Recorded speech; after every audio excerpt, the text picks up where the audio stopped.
কালের কণ্ঠে আপনাদের সঙ্গে যুক্ত রয়েছে আমি রাশেদুল ইসলাম রাজু। আমি এই মুহূর্তে দাঁড়িয়ে রয়েছি ঢাকা চট্টগ্রাম মহাসড়কের সিদ্ধিরগঞ্জের শিমরাইল মোড় এলাকায়।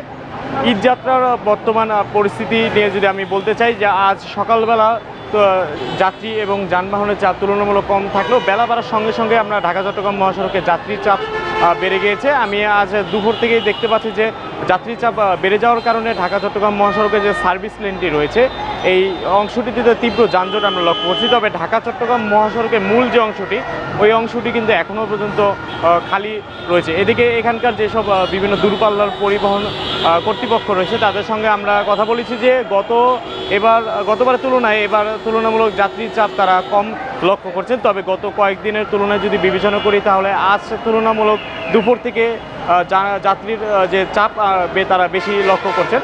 এদিকে যানজট নিরসনে হাইওয়ে পুলিশ তারা কাজ করে যাচ্ছেন। হাইওয়ে পুলিশের সঙ্গে আমাদের কথা হয়েছে, তারা আমাদের যেমনটা জানিয়েছেন যে এখনও পর্যন্ত ঢাকা চট্টগ্রাম মহাসড়কে কোথাও কোনো তীব্র যানজটের সৃষ্টি হয়নি এবং কোথাও যেসব স্থানে যানজটের আশঙ্কা করা হচ্ছে ওইসব গুরুত্বপূর্ণ পয়েন্টগুলোতে অতিরিক্ত পুলিশ মোতায়েন করা হয়েছে। এছাড়া মহাসড়কে চুরি ছিনতাই রোধে সব ধরনের প্রস্তুতি নিয়েছেন। এছাড়া হাইওয়ে পুলিশের পাশাপাশি নারায়ণগঞ্জ জেলা পুলিশ এবং র্যাব 11-র একাধিক টিম এখানে চেকপোস্ট বসিয়ে তারা এখানে যানজট নিরসনের পাশাপাশি চুরি ছিনতাই রোধে তারা কাজ করে যাচ্ছেন। এছাড়া পাশাপাশি আমরা এখানকার কয়েকজন যাত্রীর সঙ্গে কথা বলেছি, তারা আমাদের যেমনটা জানিয়েছেন যে গতকাল থেকে অধিকাংশ কলকারখানা মিল ফ্যাক্টরি ছুটি হওয়ার কারণে তারা আজ থেকেই গ্রামে বাড়ি ছুটছেন প্রিয়জনের সঙ্গে ঈদের আনন্দ ভাগাভাগি করে নেওয়ার জন্য। আপনাদের আরেকটি বিষয় জানিয়ে রাখি যে এই নারায়ণগঞ্জ অঞ্চলটি গার্মেন্টস অধ্যুষিত অঞ্চল হওয়ার কারণে এখনও পর্যন্ত অনেক গার্মেন্টস কারখানা ছুটি হয়নি। এর ফলে আগামীকাল থেকে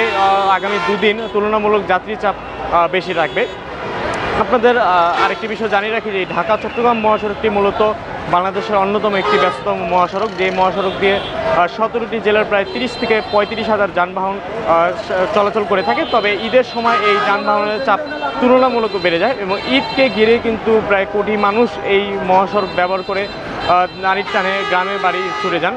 তবে এখনও পর্যন্ত কিন্তু তীব্র কোনো দুর্ভোগ বা ভোগান্তির শিকার হতে হয়নি এবং সবসময় ঈদকে ঘিরে যে বাড়তি ভাড়া আদায়ের যে অভিযোগ লক্ষ্য করা যায় আমরা এখনও পর্যন্ত ঠিক তেমনটা শুনতে পারিনি। তবে আরেকটি বিষয় আপনাদের লক্ষণীয় যে ঢাকা চট্টগ্রাম মহাসড়কে যে সার্ভিস লেনটি রয়েছে তীব্র যানজট সৃষ্টি হওয়ার আরেকটি অন্যতম গুরুত্বপূর্ণ কারণ হিসেবে দেখা গেছে যে এই থ্রি হুইলারগুলো অবৈধভাবে চলাচল করার কারণেই যেসব যানবাহন রয়েছে এদের চলাচল করতে অনেকে বিঘ্নের সম্মুখীন হতে হচ্ছে। সুপ্রিয় দর্শক মণ্ডলী, এই ছিল মূলত ঢাকা চট্টগ্রাম মহাসড়কের শিমরাইল মোড়ের সর্বশেষ পরিস্থিতি।